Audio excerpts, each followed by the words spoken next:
Nature in Nevada can be beautiful, harsh, and fragile all at the same time.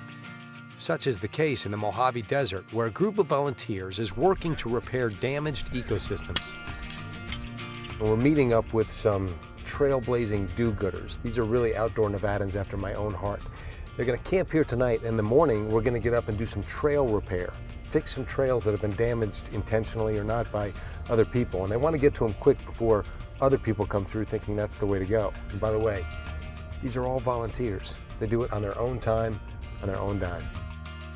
The Pahranagat National Wildlife Refuge is 2 hours north of Las Vegas. It attracts nature lovers and people with off-road recreational vehicles. Hey, Jose, nice to see you. Hey, John, how you doing? Good, good. Beautiful night, huh? Yes, beautiful southwestern sunset. Meet Jose Witt, the Southern Nevada manager for Friends of Nevada Wilderness. Hey, tell me about Friends of Nevada Wilderness. Who are you guys? So Friends of Nevada Wilderness is a statewide nonprofit organization. We promote wilderness protection through stewardship, advocacy, and education.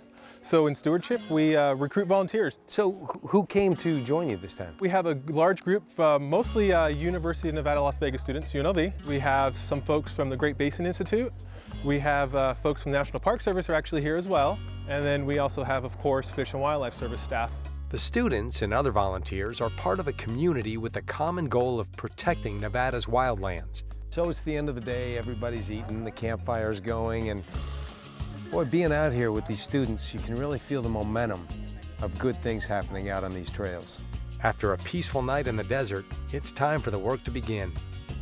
All right, welcome everybody. As you can see around this area here, a person within a day of having some fun kind of destroyed this pretty pristine valley with a little bit of education, and you guys spreading the word of what you saw here and what you worked on would really be beneficial to our mission of preventing these irresponsible uses of OHV or ATV machines.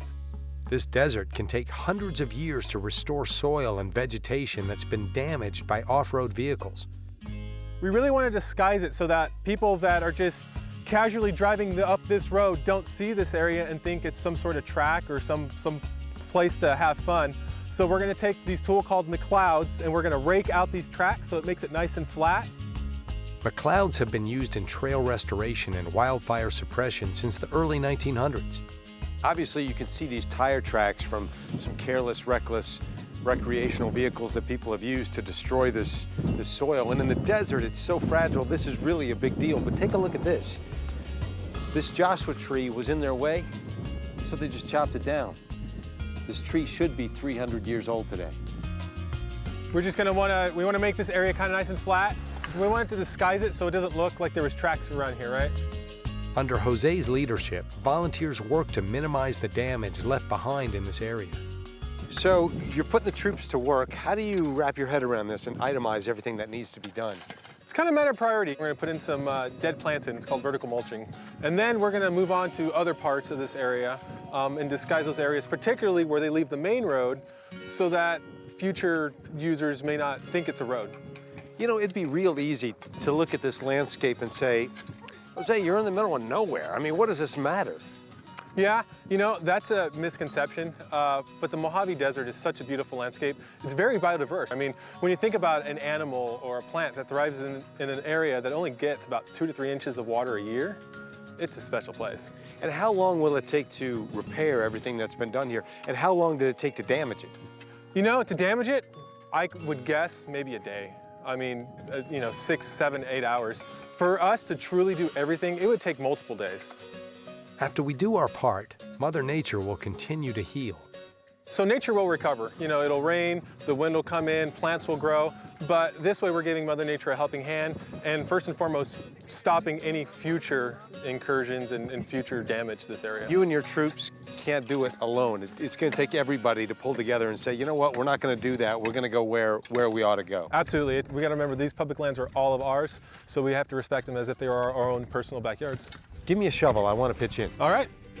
The sense of desolation found here is deceiving. The Mojave is actually filled with life. It's a big Mojave, but every little step counts and you got to start somewhere. That was a fire pit. Not anymore. It feels good to know we're changing the negative impact into a positive one. Cosmetically, what's happened here in an hour is stunning. Tell me exactly what they did. First of all, we raked out all the tracks. As you can see, it's really flat here. And then we put in some vertical mulch to make it blend in as if it were the untouched portions of it. But if they came back, they might look at this and go, oh, wait a minute, somebody put a lot of work into this. Yes, exactly. And maybe at that point, maybe it's a learning moment. Maybe we shouldn't have done that because someone's taken the time to come out and try to fix what we did. By the way, I got you some trash. Oh, thank you. By the end of the restoration, it's hard to tell that humans were ever here. And that's the best way to experience the Pahranagat Wildlife Refuge. For me, the desert is a magical place. And so when we pulled up and I saw the destruction that had happened, I couldn't help but really get angry. But luckily, I was surrounded by a bunch of people who were focused on the answer. So I looked in their faces and picked up a shovel and became part of the solution.